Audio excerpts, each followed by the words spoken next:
생존 우선순위 서바이벌 프라이어리티 2026년 7월 1일자 진행하겠습니다.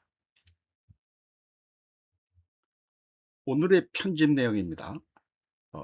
6월 말 삼성과 SK 하이닉스 반도체 호남 투자 부분에 대한 뉴스들에 이어 오늘도 대부분 그런 내용으로 편집을 했습니다만은 오늘은 좀 더 중의적이고 객관적인 그런 보도 자료들을 모아봤으며 제가 생각할 때 D램 반도체, 호남 반도체 과잉 투자가 될 확률이 높다는 제 견해에 대한 논리적인 근거들을 소개하도록 하겠습니다.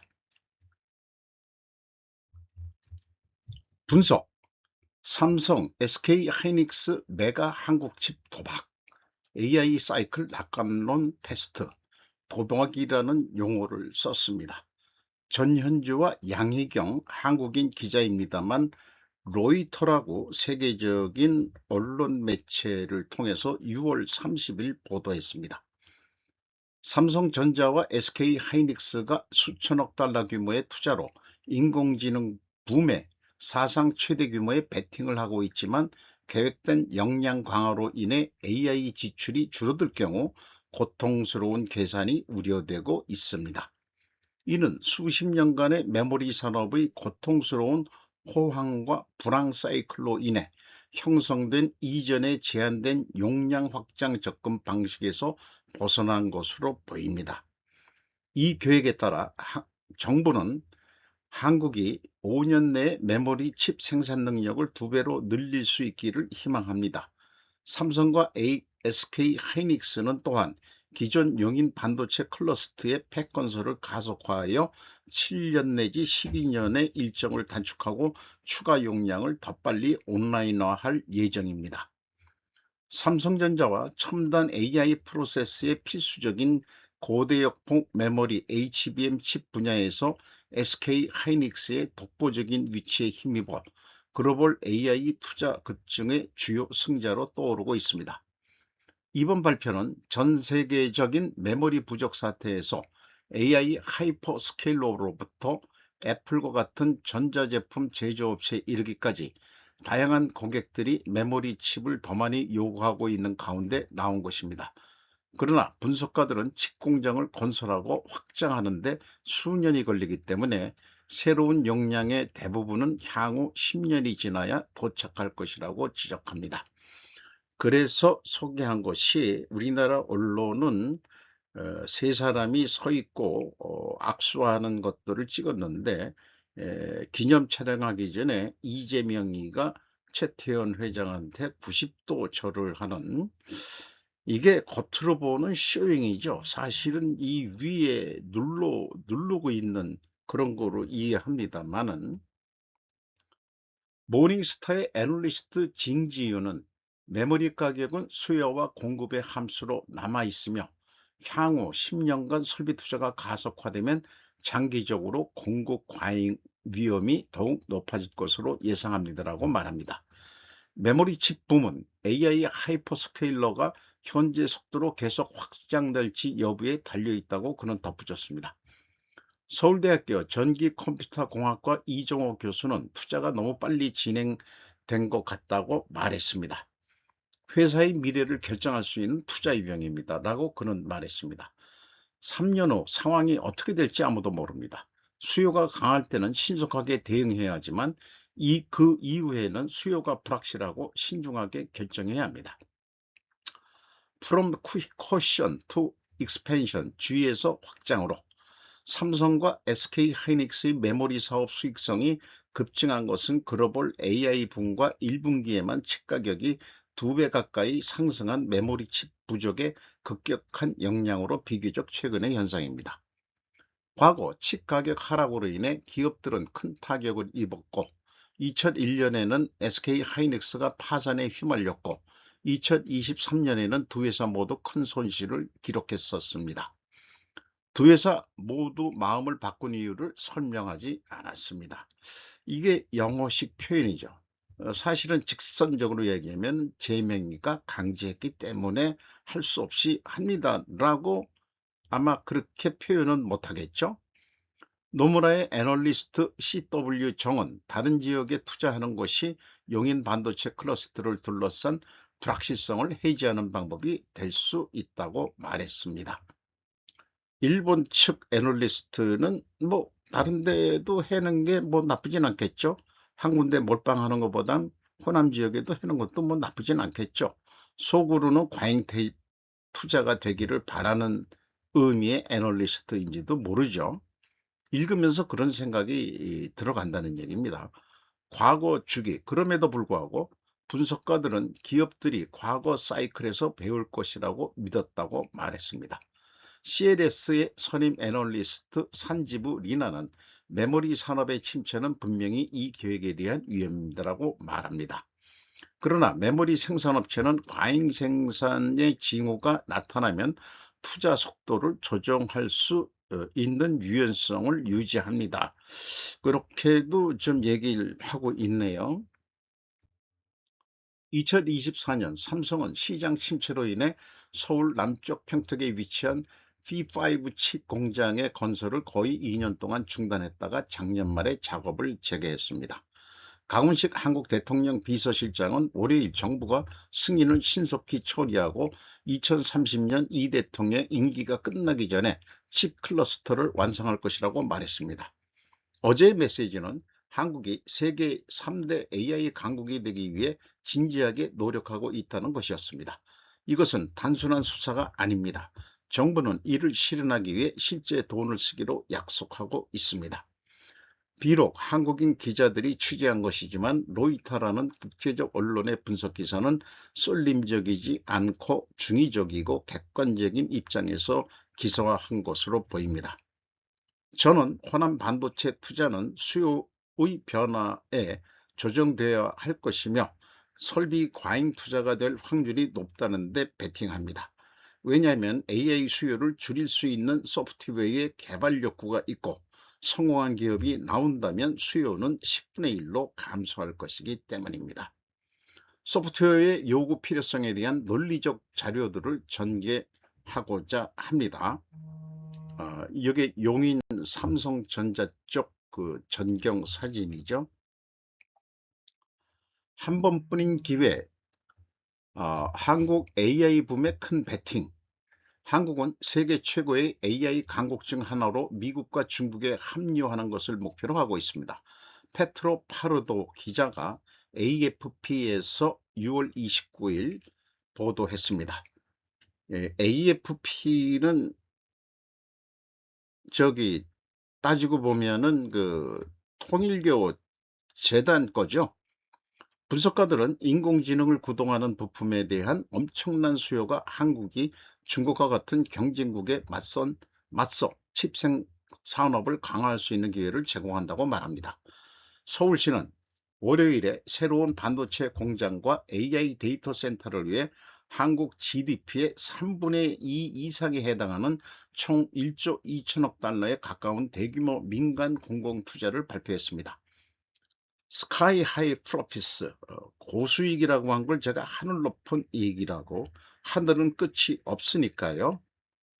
미국의 거대 기업 마이크론과 한국의 삼성전자, SK 하이닉스, 고대역폭 메모리라고 불리는 이 칩은 세계에서 가장 가치 있는 기업인 캘리포니아의 엔비디아 등이 만든 GPU라는 강력한 실리콘과 함께 AI 프로세스에 사용됩니다.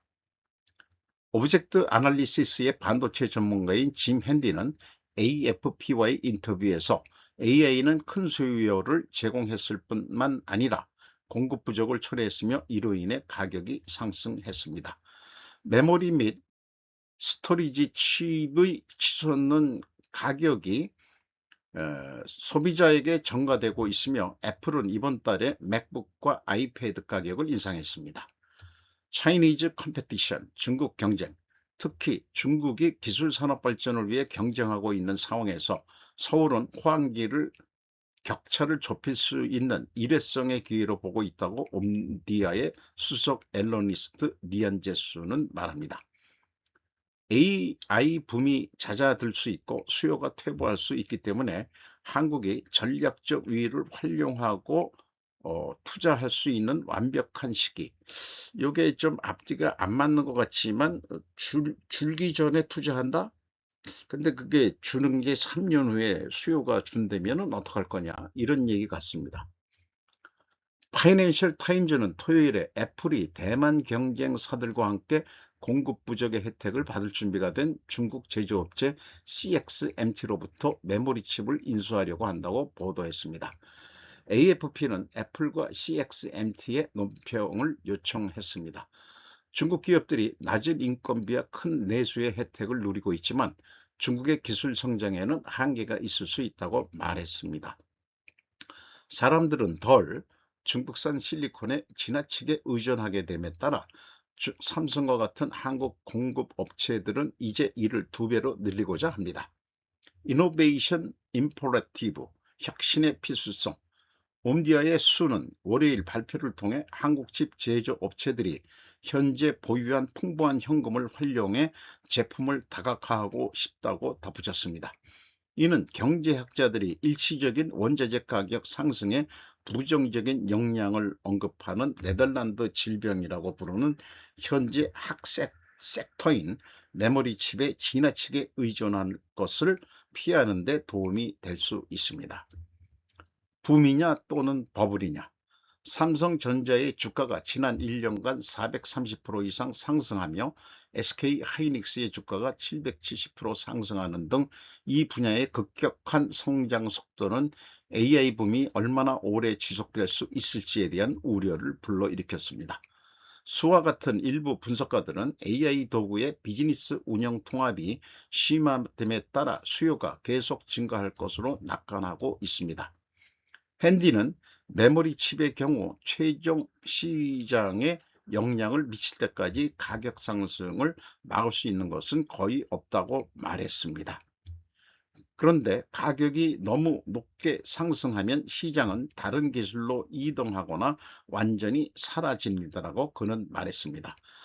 이 대목에 저는 꽂힙니다. 소프트웨어를 말하는 것이다라고. 그리고 가격 상승을 막을 수 있는 것은 거의 없는데 그 막을 수 있는 게 아직은 도착하지 않았습니다.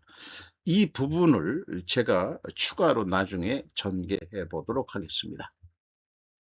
한국칩 제조업체들의 대규모 투자 계획이 논란을 불러일으키다. 김태규 UPI 이것도 6월 30일 UPI에서 했습니다. 월요일에 공개된 2개의 한국칩 제조업체의 대규모 투자 계획이 정치적 영향을 받아 결정되었다는 의혹으로 논란을 불러일으켰습니다. 이는 차세대 첨단 산업의 발전을 촉진하기 위해 한국에 총 1조 7,100억 달러를 투자하려는 회사의 장기 계획의 일환입니다.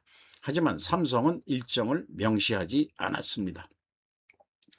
삼성전자 이재용 회장은 이재명 사장이 주최한 행사에서 여러 후보주의 중 광주가 강력한 인센티브를 제공할 것으로 예상돼 선호하는 장소로 선정됐다고 말했습니다. 이 대통령은 두 의장을 국가적 영웅으로 여기며 전폭적인 지지를 약속했습니다. 우리는 프로젝트를 감독하기 위해 대통령실의 전담팀을 구성할 것입니다라고 그는 말했습니다. 내 임기 내에 강제하겠다는 뜻으로 이해가 됩니다. 대규모 투자 계획을 환영하며 국내 6대 주요 기업체 단체들도 공동 보도 자료를 발표했습니다. 요게 제가 그 3일 전에 올린 건데 우리가 이 호남 반도체 투자에 대해서는 이재명 대통령은 균형 발전을 얘기했지만 우리나라는 지역별로 특화 발전을 해야지 균형 발전을 하면 안 된다. 그런 것이 미래에서 예언을 해주는 우리나라가 말하자면은 천문 현상의 오리엔벨트로 비유를 하자면은 이렇게 그 크로싱 되게 발전하는 그 산업 벨트가 돼야 된다. 그러니까 호남이 지금 그동안에 피해를 봤다. 발전을 못했다 하지만은 그 미래에서는 음, 이렇게 이 나중에 그 나산 핫산 지구까지 연결되는 그런 벨트를 만들 수 있다. 그런 이게 서쪽에서 동쪽으로 북동쪽으로 가는 벨트는 꼭 반도체가 아니어도 가능하다. 이런 얘기가 되는 것입니다.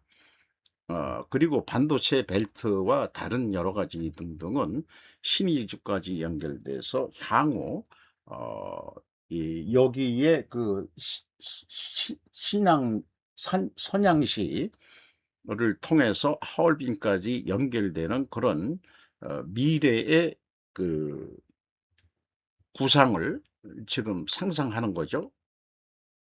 32의 조회수지만 제 스스로지만 어, 이것도 감사한 얘기입니다. 저는 D램 호남반도체 과잉 투자가 될 확률이 높다라고 제 나름대로의 논리를 이제 전개해 보겠습니다. 제가 그 전문가는 아니지만 그동안에 학습한 것 등등을 봐서는 그렇습니다. 컴퓨터 처리 속도의 두 가지 요소. 계산 속도는 CPU하고 GPU에서 처리를 하죠. 데이터 입출력 속도. 이게 이제 메모리, 낸드, 이런 것들이 여기에 데이터를 저장해서 IO, 인부트, 아웃부트를 한다는 얘기입니다. 엄청난 속도를 자랑하는 CPU의 실제 계산에 사용되는 시간은 전체 대기 시간의 1% 미만에 불과하다. 낸드, IO 속도. 하지만 낸드의 데이터를 기록하고 다시 읽어오는 IO 작업은 여전히 수백만 분의 1초가 아니라 100분의 1초 수준으로 현저히 느리다. 문제는 대부분의 MRP 시스템이 IO 작업에 의해 심각하게 제약받는다는 점이다. 현존하는 거의 모든 MRP 시스템은 IO 바운딩, 얽매인 상태에 있다. AI 병력 GPU의 확보에서 메모리 용량으로 이동. 그동안 AI 반도체 경쟁은 GPU와 HBM을 얼마나 확보하느냐의 싸움에 가까웠습니다. 그러나 지금 시장에서는 이것만으로는 부족하다는 평가가 나옵니다.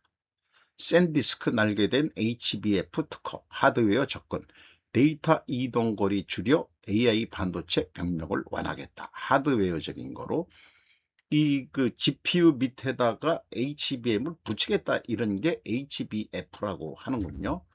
상용화까지 발열 수율 소프트웨어 과제, 컨트롤러와 소프트웨어도 중요합니다. HF는 단순히 큰 낸드를 GPU에 가까이 붙인다고 작동하는 기술이 아닙니다. D램은 GPU, CPU 작업 메모리로 필수. 그러나 전원을 끄면 사라지는 데이터죠. 어, 그러나 CPU나 GPU에는 전원이 꺼져도 데이터를 저장하고 있는데 많은 데이터를 여기에 저장할 수가 없기 때문에 그 D램의 메모리에 저장을 해놓고 가동을 하게 되는데 이게 인아웃 하는데 시간이 걸린다는 얘기죠. 어떤 데이터를 HM에 둘지, 어떤 데이터를 HBF에 둘지, 언제 미리 읽어둘지, 어떤 순서로 GPU에 공급할지를 정교하게 판단해야 합니다. 말을 어렵게 썼는데 이게 in-out, IO 바운드를 표현한 것이나 마찬가지겠습니다. GPU 소프트웨어가 HBM과 HV에 관계없이 데이터를 통합하는 욕구가 없을 수 없으며 그런 소프트웨어가 나온다면 피지컬 AI 반도체 수요는 많이 필요 없게 되지 않겠습니까?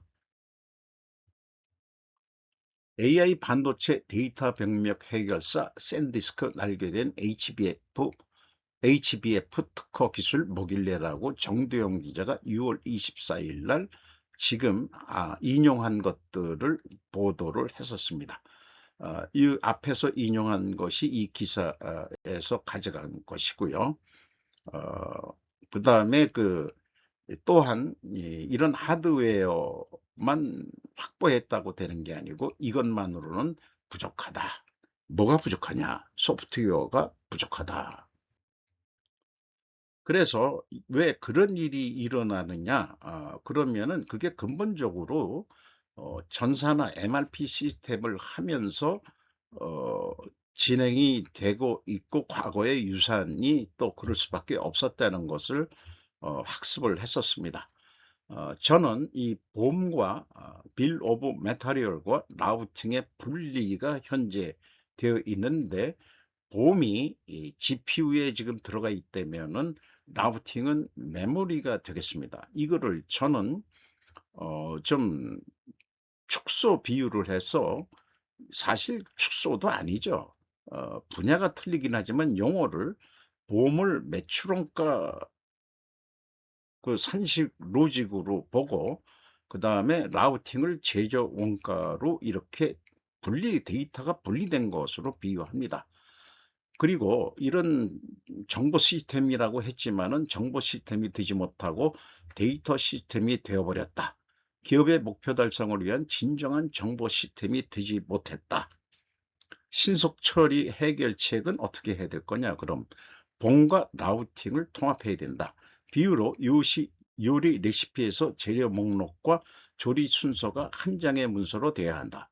한마디로 그 GPU에 본과 라우팅의 데이터를 불러와야 되는데 그 많은 데이터가 필요 없이 통합된 데이터 하나만 불러오면 된다. 그리고 전원이 나가더라도 그거는 안 가지고 있게 되는 그런 소프트웨어를 만들어야 된다. 이런 얘기가 되겠죠. 그래서 여기 제거 파일의 단일화, 데이터의 압축 및 최적화가 필요하다. 메모리 기반 연산의 극대화, 메모리 램에 상주시키는 것. 어, 요것도 그 통합된 데이터가 램에 상주시킨다. 이런 것으로 또 이해가 됩니다. 그리고 여기 디스크라고 했지만 이게 이제 그 낸드 프레시 같은 거, 그 다음에 지금 뭐 램이라고 얘기하는 그런 것도 해당하겠죠. IO 최소화한다. 그래서 원가 회계는 매출 원가와 제조 원가의 빈번한 인아웃 작업이 되면서 전산 프로그램이 들어갈 것입니다. 근데 제가 얘기하는 지금 통합된 재고는 매출에 비례하는 매출 재료 램, 메모리로 충분합니다. 어, 보관 재고와 제공 재고의 분리, 불필요한 복잡성, 제공 재고와 보관 재고를 하나로 통합 재고로 관리해야 한다. 그러면은 이게 원가 회계를 포기해야 된다는 얘기죠.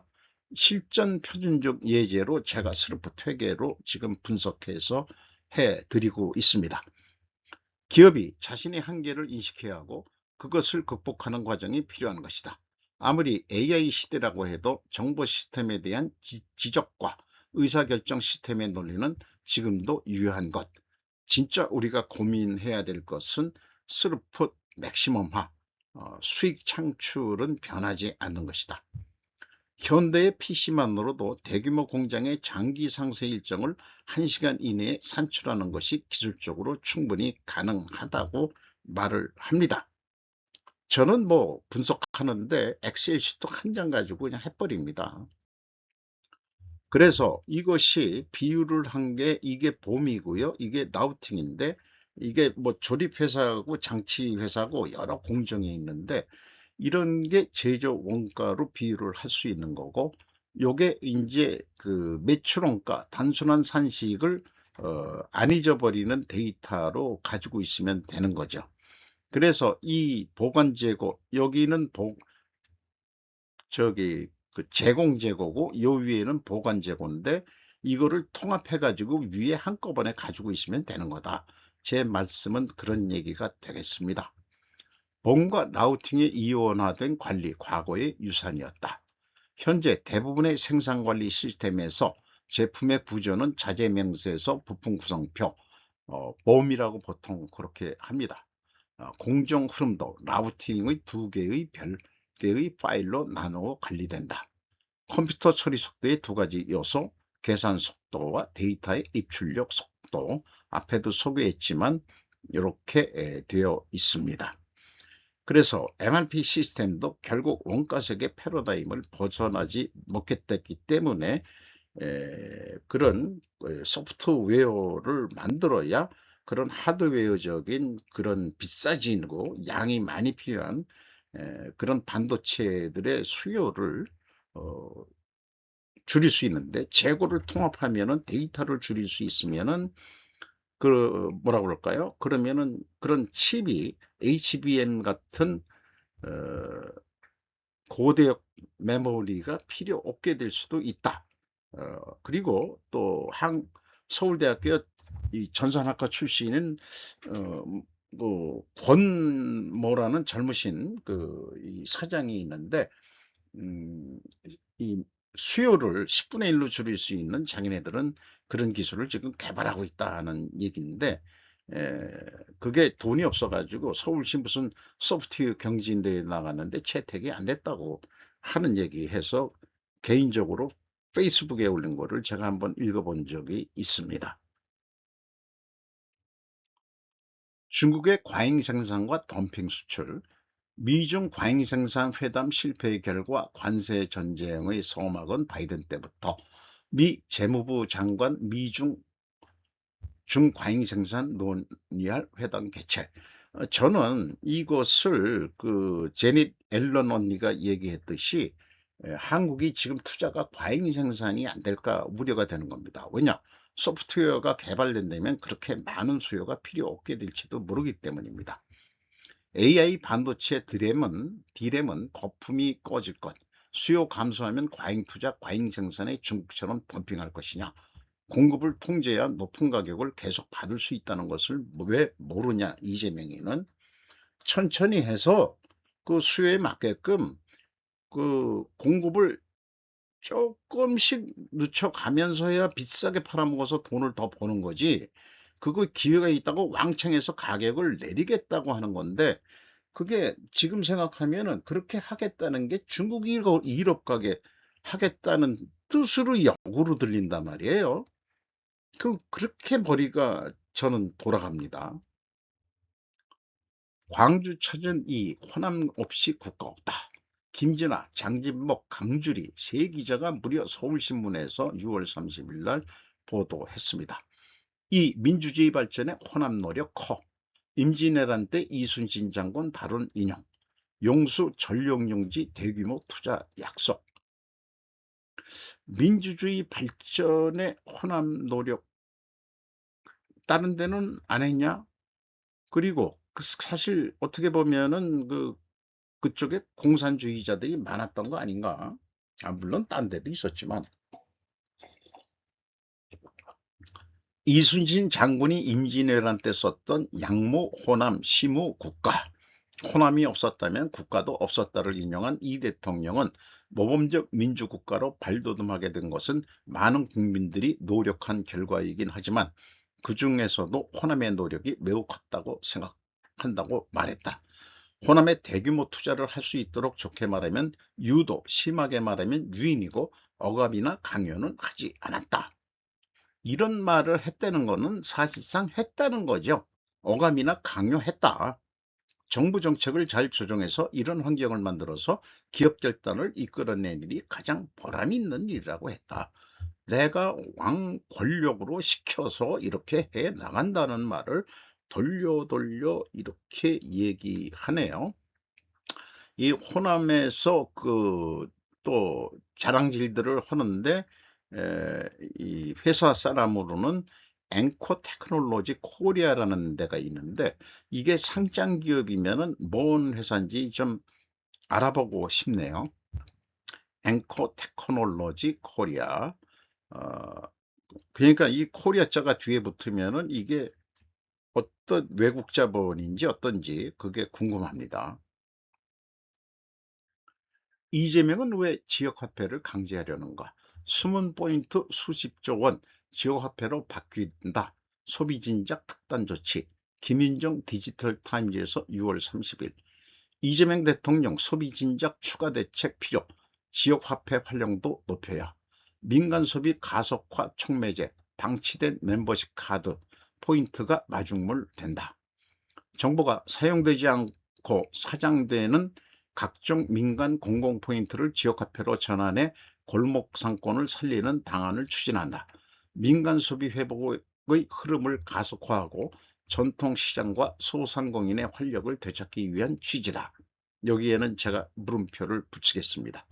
이 대통령은 소소한 문제로 보이지만 쉬운 일이 아니어서 말씀을 드린다며 정책 추진의 필요성을 양해 구하는 한편 몰랐거나 쓸 수 없는 사정이 있거나 사용되지 않고 숨어있는 포인트가 수십조 원에 이른다고 한다고 지적했다. 이런 정부 관권 시대를 봅니다. 코나이 카드가 대표적인 것인데 성남시장 시절 짭짤한 재미를 본 모양입니다. 어떤 이는 그런 지역화폐가 왜 중국에 자사를 두는지 의심을 합니다. 경기도지사 하면서 코나이가 더 발전을 했죠. 돈 세탁과 관련이 있다고 보고 있다. 온누리 상품권도 유사한 건가 어떤가는 모르겠습니다만은 지역화폐가 꼭 온누리 상품권만은 아니고 코나 카드라는 것으로 지금 또 하고 있죠. 카드 포인트 알던 몰랐던 소비자 주권 시대를 그래서 신보수주의로 제가 천명하는 것입니다.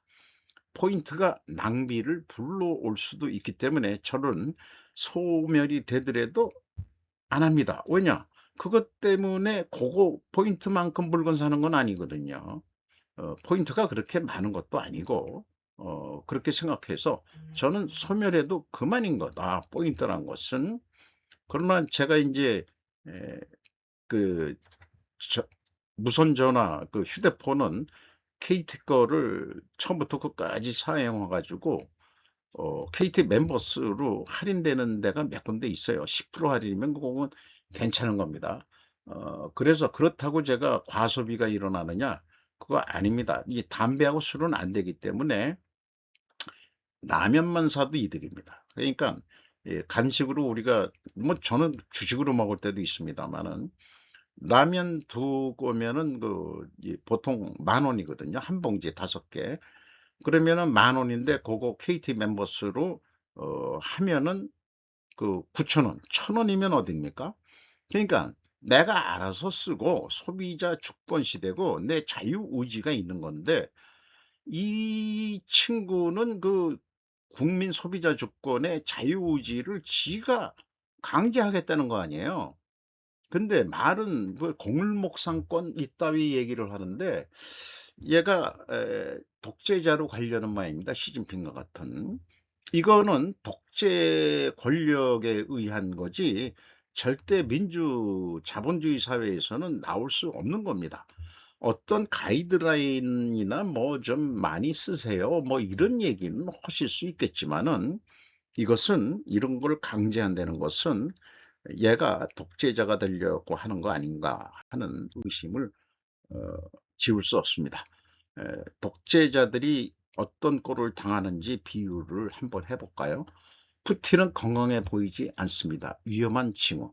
크리스토퍼 러디 뉴스맥스라고 6월 30일 주요 시사점 AI가 한 겁니다. 블라디미르 푸틴이 러시아 내부에서 우크라이나의 심층 공격으로 인한 문제를 공개적으로 인정하면서 흔들리지 않는 자신감의 이미지에 균열이 생기기 시작했습니다. 러시아는 우크라이나에서 상당한 전장 손실을 입었고 우크라이나는 러시아 전선 깊숙이 공격할 수 있는 능력을 확장하여 크림반도의 연료 부족과 경제적 압박을 초래했습니다. 빠른 승리에 대한 초기 예측에도 불구하고 러시아의 우크라이나 전쟁은 푸틴이 남은 유일한 성공 경로로 확대를 고려할 가능성이 있는 등 소모적인 전쟁이 되었습니다. 지난주 푸틴이 러시아 집권 통합 러시아당 대회에서 연설하는 모습을 보면서 그의 모습이 얼마나 달라졌는지 놀랐습니다. 그는 피곤해 보였고 어쩌면 약을 복용하기도 했습니다. 그의 이마에는 수년간의 전쟁의 고통이 새겨져 있는 것처럼 보였습니다. 그의 외모보다 더 늘어난 것은 그의 말이었습니다.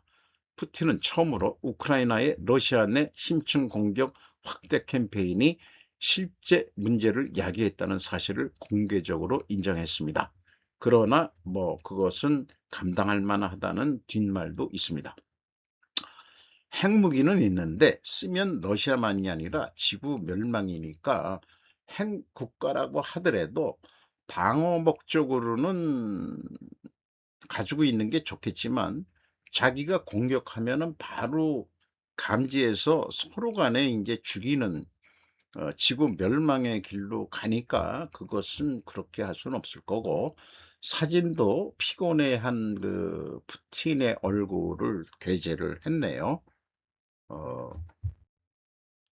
그리고 레버리지 ETF의 위험성이라고 그 김정민 국제전략연구소에서 그 6월 19일 날 방송한 것 중에서 레버리지 ETF 위험성에 대한 것만 따로 편집을 해서 방송을 했네요. 한마디로 국민연금이 하는데 이게 이 ETF 펀드를 하면은 코스피가 무한정 올라가야 내 돈 지킬 수 있다는 것을 논리적으로 설명을 하고 있습니다. 올라갈 땐 좋은데 내려갈 때 두 배로 떨어지니까 원금이 그래서 다시 올라가더라도 다시 이게 올라갔는데 98만 원뿐이 안 된다. 그러니까 실질적으로 돈 벌기 어렵다.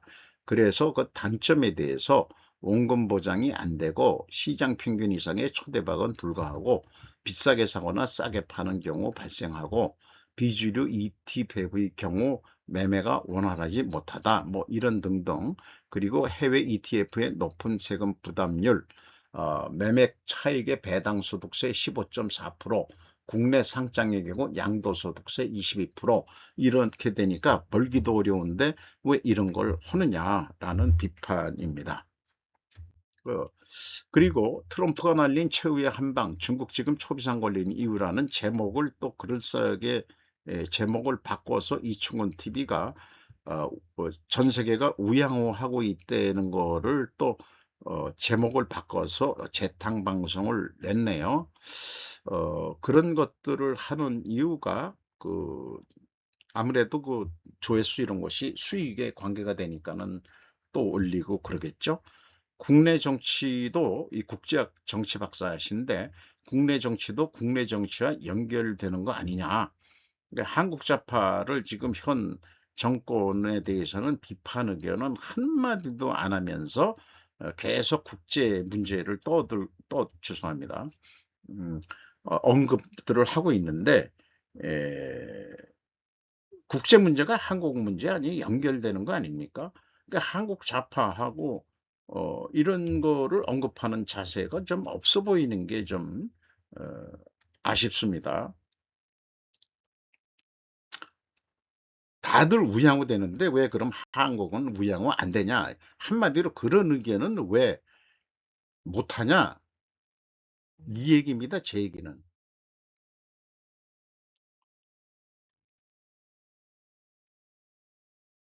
그래서 아까도 얘기했습니다마는 신보수 선언이라는 걸 제가 좀 해보고 싶고요. 소비자 주권 시대를 향하여 이념 다 떠나서 우리는 소비자 주권, 자유의지로 내 인생을 내가 스스로 개척하는 그런 시대가 되기를 희망해 마지 않습니다. 오늘도 좋은 하루 되시기 바랍니다. 굿나잇.